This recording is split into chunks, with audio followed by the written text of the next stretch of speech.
Price the Lord. കർത്താവായ യേശുക്രിസ്തുവിൻ്റെ പരിശുദ്ധമായ നാമത്തിൽ JCNDSDയുടെ യൂട്യൂബ് ചാനലിലും ഫേസ്ബുക്ക് പേജിലും ഈ വാട്സാപ്പ് ഗ്രൂപ്പിലും നിത്യജീവ മൊഴികൾ എന്ന പ്രസംഗ പരമ്പരയിൽ ഞങ്ങളെ ശ്രവിക്കുന്ന എല്ലാ പ്രിയപ്പെട്ടവരെയും ഈ രാത്രിയിൽ കർത്താവായ യേശുക്രിസ്തുവിൻ്റെ നിസ്തുല്യമായ നാമത്തിൽ സ്നേഹവന്ദനത്തെ അറിയിക്കുന്നു. യേശുക്രിസ്തുവിൻ്റെ പുതിയ നിയമ രക്ഷയുടെ ഉപദേശം എന്ന ഈ വാട്സാപ്പ് ഗ്രൂപ്പിൽ 4 വർഷത്തിലധികമായി നടത്തിവരുന്ന നിത്യജീവ മൊഴികൾ എന്നുള്ള പ്രസംഗ പരമ്പരയിൽ ഒരവസരം കൂടി കർത്താവിനെ ഉയർത്തുവാൻ ലഭിച്ച സാവകാശത്തിനായി ഞാൻ അതിഥേയമായി കർത്താവിനെ സ്തുതിക്കുന്നു. ഈ ദിവസം ഈ സന്ധ്യാവേളയിൽ ജീവിക്കുന്ന ദൈവമായ കർത്താവായ യേശുവ മെസ്സിഹായ്ക്ക് ഒരവസരത്തിൽ കൂടി സ്തോത്രം എന്ന യാഗം അർപ്പിക്കുവാനും ദൈവത്തിൻ്റെ മാറ്റമില്ലാത്ത വചനം സംസാരിക്കുവാനും ഈ വചനത്തിലൂടെ ജീവിക്കുന്ന കർത്താവായ യേശുക്രിസ്തുവിനെ കുറിച്ച് സംസാരിക്കുവാനും ഒരവസരം കൂടി എനിക്ക് ഒരുക്കി തന്ന ഈ ഗ്രൂപ്പിൻ്റെ ബഹുമാന്യ അഡ്മിന്മാർക്കും ഞങ്ങളെ ശ്രവിക്കുന്നവരായ എല്ലാ ബഹുമാന്യ ശ്രോതാക്കൾക്കും വേഗം വരുന്നവനായ യേശുക്രിസ്തുവിന്റെ നാമത്തിലുള്ള സ്നേഹവന്ദനത്തെ ഒരിക്കൽ കൂടി അർപ്പിക്കുകയാണ്. യൂട്യൂബ് JCNDSD അഥവാ യേശുക്രിസ്തുവിൻ്റെ പുതിയ നിയമ രക്ഷയുടെ ഉപദേശം എന്ന യൂട്യൂബ് ചാനലിലും ഫേസ്ബുക്കിൻ്റെ പേജിലും വാട്സപ്പ് ഗ്രൂപ്പിലുമായി നടത്തിവരുന്ന നിത്യജീവ മൊഴികൾ പ്രസംഗ പരമ്പരയിൽ പതിവായി വെള്ളിയാഴ്ച രാത്രി സംസാരിക്കുവാൻ ഒരവസരം സ്വർഗത്തിലെ ദൈവമായ പിതാവ് നൽകി വന്നത് ഓർത്ത് ഞാൻ ദൈവത്തെ സ്തുതിക്കുന്നു. ഈ രാത്രിയിൽ ഞാൻ സംസാരിക്കുവാൻ പോകുന്ന വിഷയം പാപവും മരണവും ദൈവവചനത്തിൻ്റെ അടിസ്ഥാനത്തിൽ ചിന്തിക്കാനായിട്ട് താല്പര്യപ്പെടുകയാണ്. ദൈവവചനത്തിൽ പാപം മരണവുമായി ബന്ധപ്പെടുത്തിയാണ് സംസാരിച്ചിട്ടുള്ളത് എന്ന് നമുക്കറിയാം. ദൈവവചനത്തിൽ റോമാലേഖനത്തിൽ വിശുദ്ധ പൗലോസ് അപ്പോസ്തലൻ പറയുന്നു, പാപത്തിൻ്റെ ശമ്പളം മരണമത്രേ, the wages of the sin is death എന്നാണ് പറയുന്നത്. അപ്പോൾ പാപത്തിന് ഒരു ശിക്ഷയുണ്ട്, അല്ലെങ്കിൽ അതിനൊരു പരിണത ഫലമുണ്ട്, അത് മരണമാണ്. സോ പാപവും മരണവും തമ്മിൽ ബന്ധപ്പെട്ട് കിടക്കുന്നു. പാപത്തിൻ്റെ ശിക്ഷ മരണമാണ്.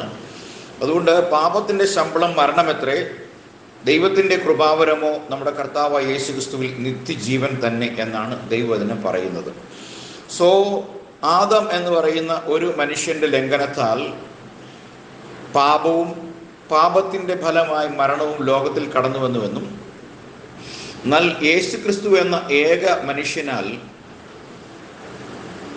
ജീവനും ഉയിർപ്പും ദൈവം വിശ്വസിക്കുന്നവർക്ക് വാഗ്ദത്തം ചെയ്തിരിക്കുന്നതായി നമുക്കറിയാം. കൊരിന്ത്യർ ലേഖനം 1 കൊരിന്ത്യർ 15-ാം അധ്യായത്തിൻ്റെ മധ്യഭാഗത്തിൽ ഏകന്റെ ലംഘനത്താൽ മരണവും പാപത്താൽ മരണവും ലോകത്തിൽ വന്നുവെങ്കിലും ഒടുക്കത്തെ ആദാമായ അല്ലെങ്കിൽ 2-ാം ആദാമായ യേശുക്രിസ്തു മൂലം നമുക്ക് ജീവനും കൈവന്നു എന്ന് പറയുന്നു. എന്ന് വെച്ചാൽ ഒടുക്കത്തെ ആദാം ജീവിപ്പിക്കുന്ന ആത്മാവായി എന്ന് എഴുതിയിരിക്കുന്നു. ഇന്നത്തെ ചിന്തയ്ക്ക് വേണ്ടി ഒരു വാക്യം വായിക്കാനായിട്ട് വിശുദ്ധ യോഹന്നാന്റെ സുവിശേഷം 11-ാമത്തെ അധ്യായം 26-ാമത്തെ വാക്യം മാത്രം വായിക്കുകയാണ്. Price the Lord. ഇവിടെ നാം ഇങ്ങനെ വായിക്കുന്നു, ജീവിച്ചിരുന്ന എന്നിൽ വിശ്വസിക്കുന്നവൻ ആരും ഒരു നാളും മരിക്കുകയില്ല. Praise the Lord. ഹല്ലേലൂയ. ജീവിച്ചിരുന്നതിൽ വിശ്വസിക്കുന്ന ആരും ഒരു നാളും മരിക്കുകയില്ല.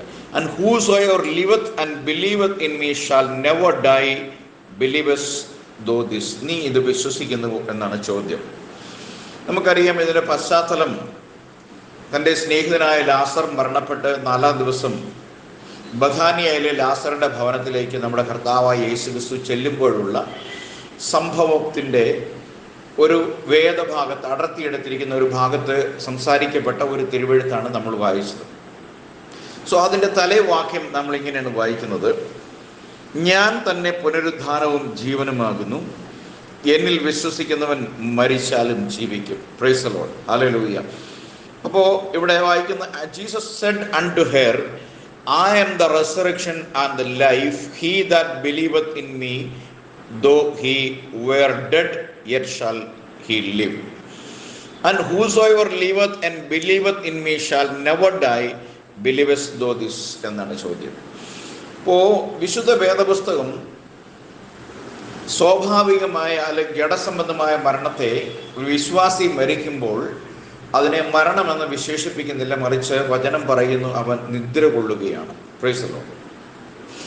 ദൈവത്തിൻ്റെ വചനത്തിലേക്ക് പരിശോധിച്ച് നോക്കിക്കഴിഞ്ഞാൽ നമുക്ക് കാണാൻ കഴിയുന്ന ഒരു കാര്യം, മരണം, രണ്ട് മരണത്തെക്കുറിച്ച് ബൈബിൾ സംസാരിക്കുന്നുണ്ട്. ഒന്നാമത്തെ മരണവും രണ്ടാമത്തെ മരണവും. Price the Lord. ഒന്നാമത്തെ പുനരുത്ഥാനവും രണ്ടാമത്തെ പുനരുത്ഥാനവും നമ്മൾ കാണുന്നുണ്ട്. അപ്പോൾ ക്രിസ്തുവിൽ ഒരു മനുഷ്യൻ വിശ്വസിക്കുമ്പോൾ ക്രിസ്തുവിൻ്റെ മരണം, അടക്കം, പുനരുത്ഥാനം എന്നിവ ആ വ്യക്തിയുടെ ജീവിതത്തിൽ ക്രിസ്തുവിൻ്റെ മരണത്തോടും അടക്കത്തോടും പുനരുത്ഥാനത്തോടും ഏകീഭവിക്കുന്ന ശുശ്രൂഷയായ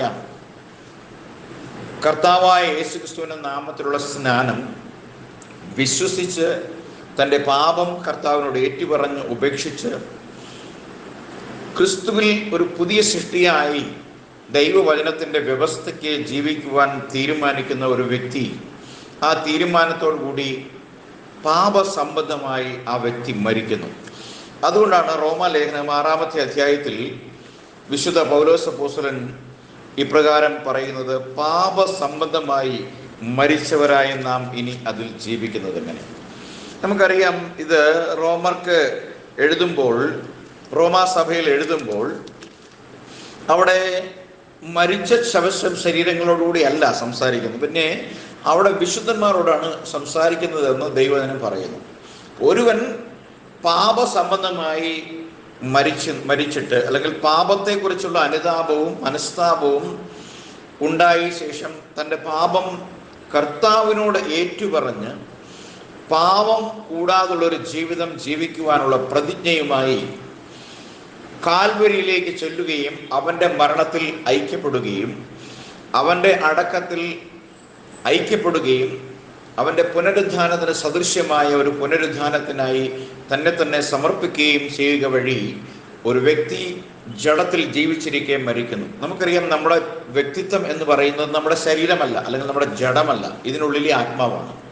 സോ ആദാമിൽ സൃഷ്ടിക്കപ്പെട്ട നാം ഓരോരുത്തരും ജഡം സംബന്ധിച്ച് ആദാമിൽ സൃഷ്ടിക്കപ്പെട്ടു എങ്കിലും അതിനും എത്രയോ കാലത്തിന് മുമ്പ്, ഒരു വ്യക്തമായി പറയുകയാണെങ്കിൽ നിത്യതയിൽ നാം ആത്മാവായ ദൈവത്തിൻ്റെ ആത്മസന്തതികളായിരുന്നു. അവണ്ണം ആത്മസന്തതികളായിരുന്ന നാം ആദാമിനെ ദൈവം സൃഷ്ടിച്ചപ്പോൾ ആദാമിലേക്ക് തൻ്റെ ജീവശ്വാസം ഊതി ആത്മാവായ ദൈവം ആത്മദേഹികളായ നമ്മെ ആദാം എന്ന മനുഷ്യനിൽ സൃഷ്ടിച്ചു. പിന്നീട് തലമുറകളിലൂടെ നാം സഞ്ചരിച്ച് നമ്മുടെ അമ്മയുടെ ഗർഭപാത്രത്തിലൂടെ ആത്മാവായ നാം ജഡം സ്വീകരിച്ച് ലോകത്തിലേക്ക് വന്നു. ആദാമിൽ നാം എല്ലാവരും മരിച്ചു. കാരണം ജഡസംബന്ധമായി, പാപസംബന്ധമായി നാം പാപ സ്വഭാവമുള്ളവരായി ലോകത്തിലേക്ക് വന്നു. അതുകൊണ്ട് പാപം നമ്മളിൽ അന്നു മുതൽ ഇന്നും കർത്തൃത്വം നടത്തുന്നു. കാരണം നമ്മുടെ ജഡത്തിന് അല്ലെങ്കിൽ ഇന്ന് അത് പാപത്താൽ സൃഷ്ടിക്കപ്പെട്ടത്, അല്ലെങ്കിൽ പാപത്തിൽ ഉരുവാക്കപ്പെട്ടതുകൊണ്ട് നമ്മുടെ ജഡത്തിൽ ഒരു നന്മയും ഉൽപ്പാദിപ്പിക്കപ്പെടുന്നില്ല.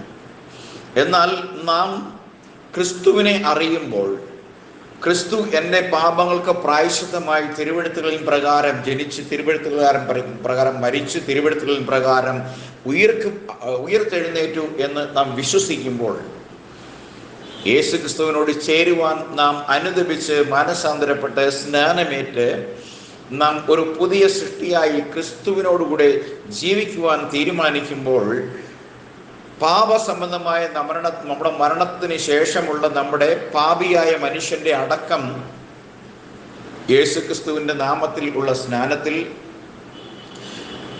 നാം വെള്ളത്തിൽ അടക്കപ്പെട്ട് വെള്ളത്തിൽ നിന്ന് കയറി നാം പുതിയ ജീവനിൽ ജീവിക്കാൻ തുടങ്ങുമ്പോൾ നമ്മിലെ പാപിയായ മനുഷ്യന്റെ മരണം, അടക്കം, പുനരുദ്ധാനം സംഭവിക്കുന്നു.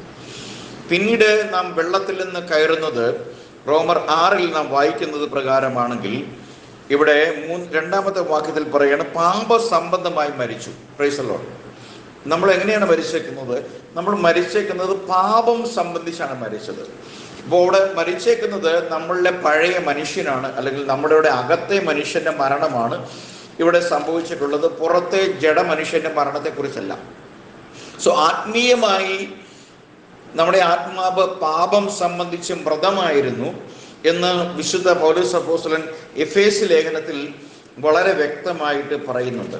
എഫേസ് ലേഖനം 2-ാമത്തെ അധ്യായത്തിലേക്ക് നാം വരുമ്പോൾ അതിൻ്റെ ആദ്യ വചനങ്ങൾ 2-ന്റെ ആദ്യത്തെ ഭാഗം നമ്മൾ പരിശോധിക്കുമ്പോൾ അവിടെ നാം വായിക്കുന്നത് ഇങ്ങനെയാണ്: price the Lord. And you have quickened who were dead in trespasses and sins, where in the time past ye walked according to the courses of this world, according to the princes of the power of this the air, the spirit that now worketh in the children of disobedience.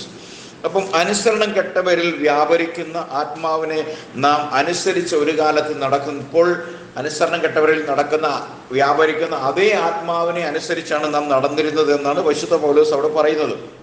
അതിക്രമങ്ങളിലും പാപങ്ങളിലും മരിച്ചവനായിരുന്ന നിങ്ങളെയും അവൻ ഉയർപ്പിച്ചു. ഇപ്പൊ എഫേസൂസിലെ സഭയിൽ ജീവനോടിരുന്ന് ദൈവത്തിന്റെ വചനം കേൾക്കുന്ന അവരോട് പൗലോസ് അപ്പോസ്തലൻ പറയുകയാണ്, once you were dead in sin and trespasses, നിങ്ങൾ പാപത്താലും അതിക്രമങ്ങളാലും മരണപ്പെട്ടവരായിരുന്നു, എന്നാൽ യേശുക്രിസ്തു നിങ്ങളെ ഉയർപ്പിച്ചു എന്ന് പറയുമ്പോൾ അവരുടെ ആത്മാക്കളെ യേശുക്രിസ്തു ഈ പ്രോസസ്സിലൂടെ അവർ തങ്ങളെ തന്നെ യേശുക്രിസ്തുവിനോട് ക്രൂശിക്കുകയും യേശുക്രിസ്തുവിനോട് അടക്കപ്പെടുത്തുകയും യേശുക്രിസ്തുവിന്റെ പുനരുദ്ധാനത്തിന് സദൃശ്യമായ ഒരു ജീവിതത്തിൽ ജീവിക്കാൻ തീരുമാനിക്കുകയും ചെയ്ത് വെള്ളത്തിൽ നിന്ന് കയറുക വഴി നിങ്ങൾ അതിക്രമങ്ങളുടെയും പാപങ്ങളുടെയും ബന്ധനത്തിൽ നിന്ന് സ്വതന്ത്രരായി നിങ്ങൾ ഹല്ലേലൂയ 1-ാമത്തെ മരണം കഴിഞ്ഞു. ഇനി നിങ്ങൾ ഭാഗ്യവാന്മാരാ, കാരണം നിങ്ങൾ ഇനി ഉയർത്തെഴുന്നേൽക്കാൻ പോവുകയാണ്. Price the Lord. നിങ്ങളുടെ മേൽ 2-ാം മരണത്തിന് ബാധകമല്ല, 2-ാം മരണം സാധ്യമല്ല എന്നാണ് ഇവിടെ പറയുന്നത്. സോ നമ്മൾ വായിച്ച കുറിവാക്യത്തിലേക്ക് വരുമ്പോൾ വിശുദ്ധ യോഹന്നാൻ പറയുന്നതിലൂടെ കർത്താവായ യേശുക്രിസ്തു സംസാരിക്കുകയാണ്, ജീവിച്ചിരുന്ന് എന്നിൽ വിശ്വസിക്കുന്നവൻ ആരും ഒരു നാളും മരിക്കുകയില്ല. ഹല്ലേലൂയ. അപ്പം ഒരാൾ ജീവിച്ചിരിക്കെ യേശുക്രിസ്തു എൻ്റെ പിതാവും എൻ്റെ സൃഷ്ടികർത്താവുമായ ദൈവമാണെന്നും എന്നെ പാപത്തിൻ്റെ ചെങ്ങലയിൽ നിന്നും സ്വതന്ത്രരാക്കുവാൻ, എന്നെ മരണത്തിൻ്റെ അധികാരത്തിൽ നിന്നും ജീവന്റെ പ്രകാശത്തിലേക്ക് നയിക്കുവാൻ, എന്നെ നിത്യജീവന്റെ പദവിയിലേക്ക് ഉയർത്തുവാൻ ഒരുവൻ മഹത്വത്തിൽ നിന്ന് വന്നുവെന്നും അവൻ്റെ പേർ കർത്താവായ യേശുക്രിസ്തു എന്നാണെന്നും അവൻ്റെ മരണത്തിൽ എനിക്ക് മരണത്തിൻ്റെ ശിക്ഷയിൽ നിന്നും പാപത്തിൻ്റെ ശിക്ഷയായ മരണത്തിൽ നിന്നും ഒഴിവും നിത്യജീവനും ലഭിച്ചിരിക്കുന്നുവെന്നും വിശ്വസിക്കുന്ന ഒരു മനുഷ്യൻ അവൻ ജീവിച്ചിരിക്കുമ്പോൾ അപ്രകാരം വിശ്വസിച്ചാൽ അവന് മരണത്തിന് അവൻ്റെ മേൽ അധികാരമില്ല. Price the Lord. ഹല്ലേലൂയ. അതുകൊണ്ട് നാം ജീവിച്ചിരിക്കുന്ന കാലഘട്ടത്തിൽ നാം യേശുക്രിസ്തുവിൽ വിശ്വസിക്കുന്നുവെങ്കിൽ പാപത്തിൻ്റെ ശമ്പളമായ മരണം നാം വരിക്കേണ്ടതില്ല, കാരണം നമ്മുടെ പ്രായശ്ചിത്തം അവൻ വഹിച്ചു. Price the Lord. അതുകൊണ്ട് നമ്മുടെ മേൽ മരണത്തിന് അധികാരമില്ല. നാം 2-ാമത്തെ മരണമായ നിത്യശിക്ഷാവിധിക്ക് നാം വിധേയരാക്കപ്പെടേണ്ടതില്ല. ക്രിസ്തു നമ്മുടെ പാപങ്ങൾക്ക് പരിഹാരമായി ഒരിക്കലായി അർപ്പിക്കപ്പെട്ടു എന്ന് ദൈവത്തിൻ്റെ വചനത്തിൽ എബ്രായ ലേഖനക്കാരൻ വളരെ സ്പഷ്ടമായി സംസാരിക്കുന്നത് നമുക്കറിയാം. Price the Lord. റോമാ ലേഖനത്തിൻ്റെ ആദ്യത്തെ 6-ാമത്തെ അധ്യായത്തിൻ്റെ ചില വാക്യങ്ങളിലേക്ക് നമുക്ക് കടന്നു പോകുമ്പോൾ നമുക്ക് കാണാൻ കഴിയുന്ന ഒരു കാര്യം, അവിടെ സ്നാനവുമായി ബന്ധപ്പെടുത്തിയാണ് ഈ വിഷയങ്ങളെ സംസാരിച്ചിട്ടുള്ളത് എന്നുള്ളത് നമുക്ക് സ്പഷ്ടമായിട്ട് കാണാൻ കഴിയും. Price the Lord. അതുകൊണ്ടാണ് ഞാൻ പറഞ്ഞത് 2-ാമത്തെ വാക്യത്തിൽ പാപസംബന്ധമായി മരിച്ചവരായ നാം ഇനി അതിൽ ജീവിക്കുന്നത് എങ്ങനെ. സോ ഒരുവൻ യേശുക്രിസ്തുവിനോട് ചേരുവാൻ സ്നാനമേൽക്കുമ്പോൾ യേശുക്രിസ്തുവിൻ്റെ മരണത്തിലും എനിക്ക് വേണ്ടി അവൻ മരിച്ചു, അല്ലാതെ യേശുക്രിസ്തുവിന് സ്വയം മരിക്കേണ്ട ആവശ്യം ഉണ്ടായിരുന്നില്ല. ഞാനും നിങ്ങളും പാപികളായതുകൊണ്ട്, ഞാനും നിങ്ങളും സ്വർഗത്തിന് അവകാശികൾ അല്ലാതെ വണ്ണം പാപത്താൽ മരണപ്പെട്ട് നിത്യശിക്ഷാവിധിക്ക് ഹേതുവായി സൃഷ്ടിക്കപ്പെട്ടിരിക്കുന്നത് കൊണ്ട്, എന്നാൽ സർവകൃപാലുവായി ആ കരുണാസമ്പന്നനായ ദൈവം നമ്മളോട് സ്നേഹിച്ച ആ മഹാസ്നേഹ നിമിത്തം അതിക്രമങ്ങളാലും മരിച്ചവരായിരുന്ന നമ്മളെയും ഉയർപ്പിച്ചു എന്ന് എഫേസ്യ ലേഖനത്തിൽ പറയും പോലെ, നാം അകൃത്യങ്ങളുടെയും പാപങ്ങളുടെയും ചെങ്ങലകളാൽ ബന്ധിക്കപ്പെട്ട് മരണകരമായ അവസ്ഥയിലേക്ക് വീണുപോയപ്പോൾ സ്നേഹസമ്പന്നനായ ദൈവം ഈ ലോകത്തിൽ ജഡമെടുത്തു വന്നു. ദൈവം ജഡത്തിൽ വെളിപ്പെട്ടു. 1 തിമോത്തി 3:16 പറയുന്നത്, God was manifest in flesh. ദൈവം ജഡത്തിൽ വെളിപ്പെട്ടു. ഹല്ലേലൂയ. എന്തിനു വേണ്ടി വെളിപ്പെട്ടു? നമ്മുടെ പാപങ്ങൾക്ക് വേണ്ടി മരിക്കേണ്ടതിന്, നമ്മുടെ പ്രായശ്ചിത്തം അവൻ വഹിച്ച് നമ്മെ സ്വതന്ത്രനാക്കേണ്ടതിന് അവൻ നമുക്ക് വേണ്ടി പാപമായി തീർന്നു. പാപത്തിൻ്റെ ശിക്ഷയായ മരണം അവൻ ഏറ്റെടുത്തു എന്ന് 2 കൊരിന്ത്യർ 5-ാമത്തെ അധ്യായം 21-ാമത്തെ വാക്യത്തിൽ പറയുന്നു. അതുകൊണ്ട് പാപസംബന്ധമായി മരിച്ചവരായ നാം ഇനി അതിൽ ജീവിക്കുന്നത് എങ്ങനെ? ഹല്ലേലൂയ. അല്ല, യേശു ക്രിസ്തുവിനോട് ചേരുവാൻ സ്നാനം ഏറ്റവരായ നാം എല്ലാവരും അവൻ്റെ മരണത്തിൽ പങ്കാളികളാകുവാൻ സ്നാനമേറ്റിരിക്കുന്നു. സ്നാനത്തെ സംബന്ധിച്ച്, യഥാർത്ഥ സ്നാനത്തെ സംബന്ധിച്ച് വളരെ വ്യക്തമായി വിശുദ്ധ വേദപുസ്തകം പഠിപ്പിക്കുകയാണ്. നാം യേശു ക്രിസ്തുവിനോട് ചേരുവാൻ സ്നാനമേൽക്കുക വഴി നമ്മൾ അവൻ്റെ മരണത്തിൽ പങ്കാളികളായി തീരുകയാണ്. Price the Lord. എന്നാൽ പിതാവിൻ്റെയും പുത്രൻ്റെയും പരിശുദ്ധാത്മാവിൻ്റെയും നാമത്തിൽ എന്ന് പറഞ്ഞുകൊണ്ട് സ്നാനമേൽക്കുന്ന ഈ സ്നാനങ്ങൾക്ക്, അത്തരം സ്നാനങ്ങൾക്ക് യേശുക്രിസ്തുവിൻ്റെ മരണവുമായോ അടക്കമായോ പുനരുദ്ധാനമായിട്ടോ യാതൊരു ബന്ധവുമില്ല. മാത്രമല്ല, വിശുദ്ധ വേദപുസ്തകം സ്നാനത്തിലൂടെ മാനവരാശിക്ക് മൂലസഭയായ യെരൂശലേമിലെ സഭയിൽ ആരംഭിച്ചു തുടങ്ങിയ യഥാർത്ഥ അപ്പസ്തോലിക ഉപദേശത്തിന്റെ അടിസ്ഥാനത്തിൽ നടക്കപ്പെട്ടു വന്നിരുന്ന സഭയുടെ സ്നാനവുമായി പാരമ്പര്യപരമായ പോലും ഒരു ബന്ധമില്ല. Price the Lord. അത്തരം സ്നാനങ്ങൾ ഒരിക്കലും ദൈവികമല്ല, വചന വ്യവസ്ഥയ്ക്ക് യോഗ്യമായതല്ല. അതുകൊണ്ട് ഞാൻ മത്തായി 28:19 പറയും പോലെ, പിതാവിൻ്റെയും പുത്രൻ്റെയും പരിശുദ്ധാത്മാവിൻ്റെയും നാമത്തിലാണ് ഞാൻ സ്നാനമേറ്റത്. എനിക്ക് അപ്പോസ്തലനായ പത്രോസ് പറയുന്ന വിധമുള്ള ഒരു സ്നാനത്തിൻ്റെ ആവശ്യമില്ല എന്ന് പറയുന്ന ഒരു വ്യക്തിയാണോ താങ്കൾ? എങ്കിൽ ഞാൻ ദൈവവചനത്തിൻ്റെ അടിസ്ഥാനത്തിൽ താങ്കളോട് പറയട്ടെ, നിങ്ങൾ ഏറ്റിരിക്കുന്നത് സ്നാനമല്ല, നിങ്ങൾ വെറുതെ ഒന്ന് നനഞ്ഞ്, വസ്ത്രമുടുത്ത് നനഞ്ഞ് പുറത്തു വന്ന വ്യക്തിയാണ്. നിങ്ങളുടെ ജീവിതത്തിൽ നിങ്ങൾ പാപം സംബന്ധിച്ചുള്ള നിങ്ങളുടെ പഴയ മനുഷ്യനുമായി ആ സ്നാനത്തിന് അല്ലെങ്കിൽ ആ നനയലിന് യാതൊരു പ്രയോജനവുമില്ല. അതുമായി ബന്ധപ്പെട്ട് യാതൊന്നും ചെയ്യുവാനില്ല. കാരണം പിതാവിൻ്റെയും പുത്രൻ്റെയും പരിശുദ്ധാത്മാവിൻ്റെയും നാമം ആ സ്നാനത്തിൽ ഉപയോഗിക്കുന്നില്ല. മറിച്ച് ആ സ്നാനം കൊണ്ട് എന്താണ് കർത്താവ് യേശുക്രിസ്തു വരുവാനുള്ള നാളിൽ അറിയിക്കുവാൻ പോകുന്നത്, വെളിപ്പെടുത്തി തരുവാൻ പോകുന്നത്, ഞാൻ നിങ്ങളോട് കൽപ്പിക്കുന്നൊക്കെ പ്രമാണിക്കുവാൻ തക്കവണ്ണം ഉപദേശിച്ചുകൊണ്ട് സകല ജാതികളെ ശിഷ്യരാക്കി പിതാവിൻ്റെയും പുത്രൻ്റെയും പരിശുദ്ധാത്മാവിൻ്റെയും നാമത്തിൽ സ്നാനം കഴിപ്പിക്കുവാൻ എന്ന് പറയുമ്പോൾ അവർ കേവലം അത് കേട്ടറിഞ്ഞ ഉടനെ സ്നാനപ്പെടുത്തുക എന്നുള്ളതല്ല. അങ്ങനെ ആരും ചെയ്തതായി തിരുവെഴുത്തുകളിൽ എവിടെയും നമുക്ക് കാണാൻ കഴിയുന്നില്ല. അങ്ങനെയെങ്കിൽ പരിശുദ്ധാത്മാവ് അവർക്ക് ലഭിച്ചപ്പോൾ, അല്ലെങ്കിൽ കർത്താവ് യേശുക്രിസ്തു വാഗ്ദത്തം ചെയ്ത പരിശുദ്ധാത്മാവിനെ അവർ പ്രാപിച്ചപ്പോൾ, അവർക്ക് ലഭിച്ച പരിശുദ്ധാത്മാവ് അവർക്ക് തിരുവെഴുത്തിലെ മാർമിക സത്യങ്ങളെ സംബന്ധിച്ച് വ്യക്തമായ വെളിപ്പെടുത്തലുകൾ നൽകിയതുകൊണ്ട് ആ പരിശുദ്ധാത്മാവ് അവരുടെ മേൽ വ്യാപരിച്ച് അവർക്ക് വെളിപ്പെട്ടപ്പോൾ അവർക്ക് മനസ്സിലായി പിതാവിൻ്റെയും പുത്രൻ്റെയും പരിശുദ്ധാത്മാവിൻ്റെയും നാമം എന്ന് വെച്ചാൽ അത് കർത്താവായ യേശു ക്രിസ്തു ആണ് എന്നുള്ളത്. വിശുദ്ധ വേദപുസ്തകം പറയുന്നു, എബ്രായ ലേഖനം 4:12, മറ്റൊരുത്തനിലും രക്ഷയില്ല, നാം രക്ഷിക്കപ്പെടുവാൻ ആകാശത്തിന് കീഴെ മനുഷ്യരുടെ വേറൊരു നാമവും നൽകപ്പെട്ടിട്ടില്ല. അപ്പോൾ മനുഷ്യന്റെ പാപങ്ങളുടെ പരിഹാരത്തിന് വേണ്ടി ഈ ഭൂമിയിൽ ഇറങ്ങി വന്നവൻ, ഈ ഭൂമിയിൽ നമ്മിൽ ഒരുവനെ പോലെ ഈ ഭൂമിയിൽ ജീവിച്ചിട്ട് നമ്മുടെ പാപങ്ങൾക്ക് പരിഹാരമായി കാൽവരി ക്രൂശിൽ മരിച്ച് നമ്മുടെ പാപത്തിന്റെ ശിക്ഷയായ മരണം ഏറ്റുവാങ്ങുവാൻ പാപജഡത്തിന്റെ സാദൃശ്യത്തിൽ സൃഷ്ടിക്കപ്പെട്ടവനായി ജഡത്തിൽ വെളിപ്പെട്ട സ്വർഗത്തിലെ പരമോന്നതനായ ദൈവം എനിക്കും നിങ്ങൾക്കും പകരമായി പാപത്തിന്റെ ശമ്പളം, എന്റെയും നിങ്ങളുടെയും പാപത്തിന്റെ ശമ്പളമായ മരണം സ്വയം ഏറ്റെടുത്തുവെങ്കിൽ അവന്റെ മരണത്തിൽ നാം ഐക്യപ്പെടുന്നില്ല എങ്കിൽ മൂലസഭ ആ കാര്യത്തിൽ ചെയ്ത് ആരംഭിച്ചതായ കാര്യത്തോട് നിങ്ങൾ ഐക്യപ്പെടാതെ അതിന് പാരലായി നിങ്ങൾ ചെയ്തു തുടങ്ങിയ ഏതൊരു സ്നാനവും അത് എത്രമാത്രം ആളുകൾ ഏറ്റെടുക്കുകയോ എത്രമാത്രം സഭകൾ അതിനെ അനുഷ്ഠിക്കുകയോ ചെയ്യുന്നു എന്നുള്ളതിൻ്റെ അടിസ്ഥാനത്തിൽ അതിനെ ന്യായീകരിക്കുവാൻ ദൈവജനം പറയുന്നില്ല. കാരണം ഭൂരിഭാഗം പറയുന്നതും ചെയ്യുന്നതും മുഴുവൻ ശരിയെന്ന് പറയുന്ന ജനാധിപത്യ സംവിധാനമല്ല ദൈവത്തിൻ്റെത്. നിങ്ങൾ ചെയ്യുന്നത് കൃത്യമായിരിക്കണം, സത്യമായിരിക്കണം, തിരുവചനത്തിൻ്റെ അടിസ്ഥാനമായിരിക്കണം, അത് തിരുവചനത്തിൽ തെളിവുണ്ടായിരിക്കണം, അത് അപ്പോസ്തലന്മാർ ചെയ്തതായിരിക്കണം, കർത്താവ് യേശു ക്രിസ്തു കൽപ്പിച്ചതായിരിക്കണം, ദൈവത്തിൻ്റെ ആത്മാവ് അതിന്മേൽ പ്രവർത്തിച്ചിട്ടുണ്ടാവണം. ഇത്തരം സത്യങ്ങൾ നിങ്ങൾ ഏറ്റെടുത്തിട്ടുള്ള സ്നാനവുമായി ബന്ധപ്പെടുത്തി നിങ്ങൾക്ക് തെളിയിച്ചു തരുവാൻ കഴിയുമെങ്കിൽ മാത്രമാണ് നിങ്ങൾ ഏറ്റ മത്തായി 28:19 ആക്ഷരികമായ ലിറ്ററലായിട്ടുള്ള ആ കൽപ്പന അപ്പടി ഉരുവിട്ടുകൊണ്ട് നിങ്ങൾ ഏറ്റെടുത്ത സ്നാനത്തെ നിങ്ങൾക്ക് സാധൂകരിക്കാൻ കഴിയില്ല എന്ന് എനിക്ക് വ്യക്തമായി പറയാൻ കഴിയും. Price the Lord. അതുകൊണ്ട് 6-ാം അധ്യായത്തിൻ്റെ 3-ാമത്തെ വാക്യത്തിൽ വായിച്ചാൽ യേശു ക്രിസ്തുവിനോട് ചേരുവാൻ സ്നാനമേറ്റവരായ നാം എല്ലാവരും അവൻ്റെ മരണത്തിൽ പങ്കാളികളാകാൻ സ്നാനമേറ്റിരിക്കുന്നു എന്ന് നിങ്ങൾ അറിയുന്നില്ലയോ? അങ്ങനെ നാം അവൻ്റെ മരണത്തിൽ പങ്കാളികളായി തീർന്ന സ്നാനത്താൽ അവനോടുകൂടെ കുഴിച്ചിടപ്പെട്ടു.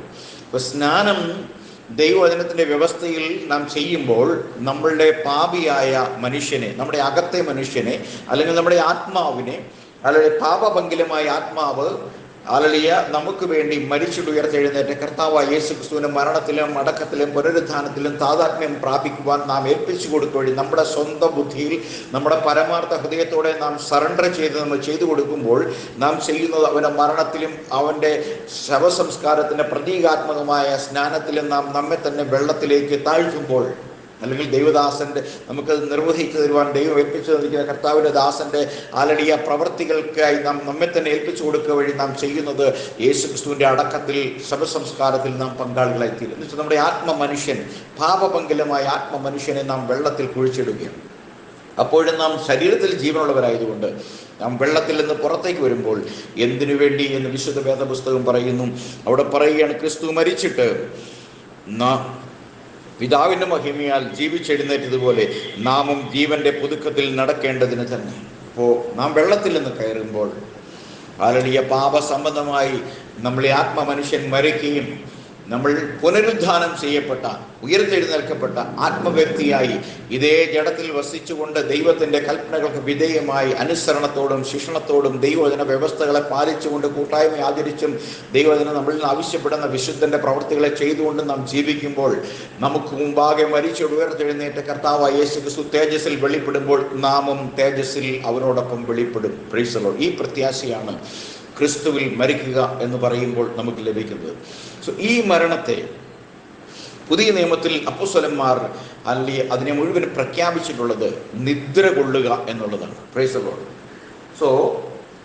ക്രിസ്തുവിൽ ഒരുവൻ മരിക്കുമ്പോൾ, അല്ലെങ്കിൽ ക്രിസ്തുവിൽ ഒരു വ്യക്തി പാപസംബന്ധമായ മനുഷ്യനെ ക്രിസ്തുവിൻ്റെ മരണവുമായി താതാത്മ്യം പ്രാപിക്കുക വഴി അവൻ പാപസംബന്ധമായി മരിച്ചു.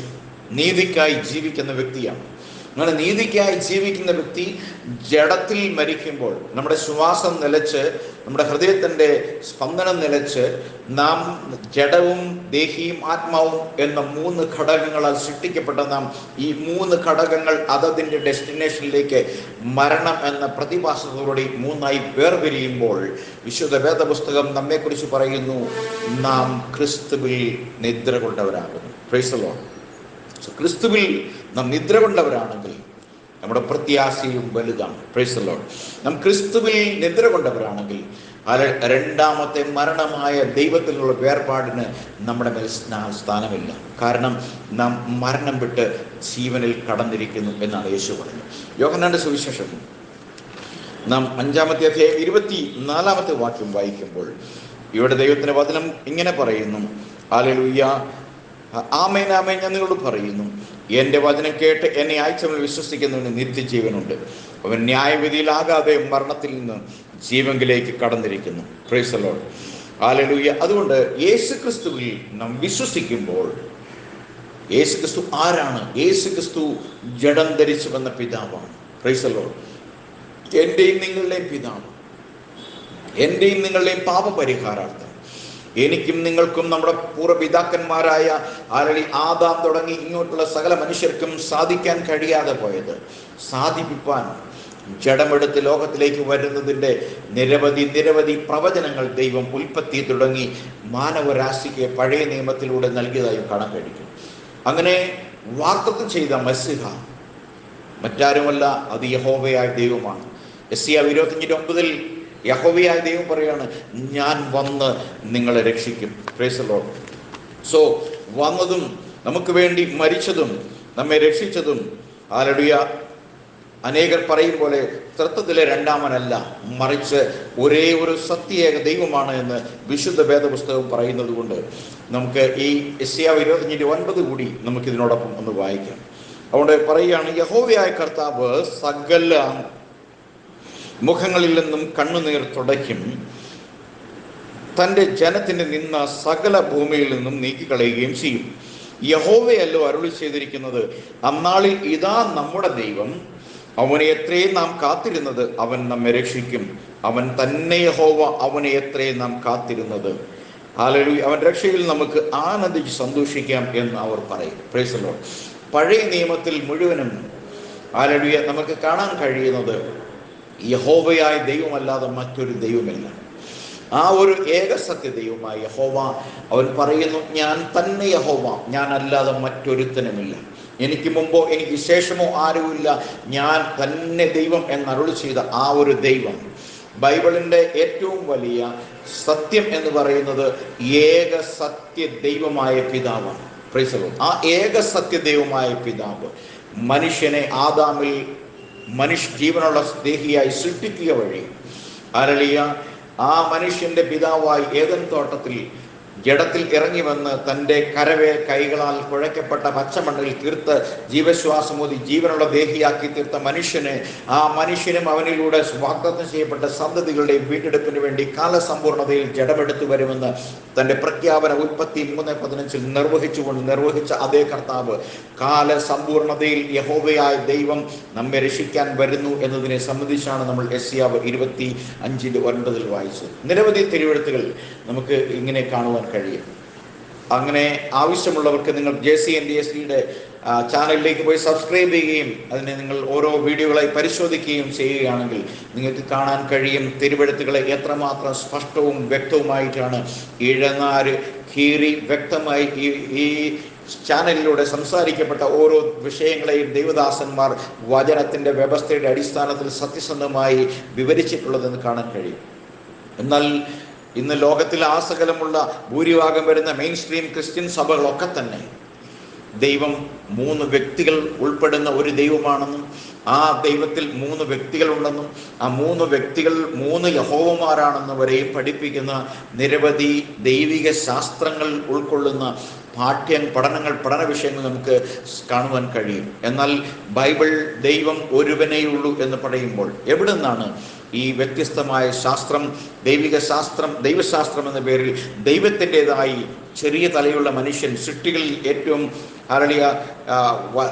ആകാര വലിപ്പം കൊണ്ട് ആനയേക്കാൾ അല്ലെങ്കിൽ കുതിരയേക്കാൾ ജിറാഫിനേക്കാൾ ചെറിയ ഒരു മനുഷ്യൻ, എന്നാൽ അവൻ്റെ തല ദൈവത്തിൻ്റെ യഥാർത്ഥമായ ആ പ്രവൃത്തിയെയും ചിന്തയെയും പോലും അട്ടിമറിച്ചിട്ട് തൻ്റെതായ രീതികളിലൂടെ പരമോന്നതനായ ദൈവത്തെ സൃഷ്ടികർത്താവ് ഏകനായി മഹാത്ഭുതങ്ങളെ ചെയ്യുന്ന ആ ഒരു ഏകദൈവത്തെ 3 വ്യത്യസ്ത വ്യക്തികളായി മനുഷ്യനെ പോലെ അവതരിപ്പിക്കുന്നത് കാണുവാൻ കഴിയും. എന്നാൽ ഇത് ദൈവത്തിൻ്റെ സത്യമല്ല. പ്രൈസ് ദി ലോർഡ് എന്നുള്ള കാര്യം ഞാൻ ഈ അവസരത്തിൽ ഓർമ്മപ്പെടുത്തുവാൻ ആഗ്രഹിക്കുകയാണ്.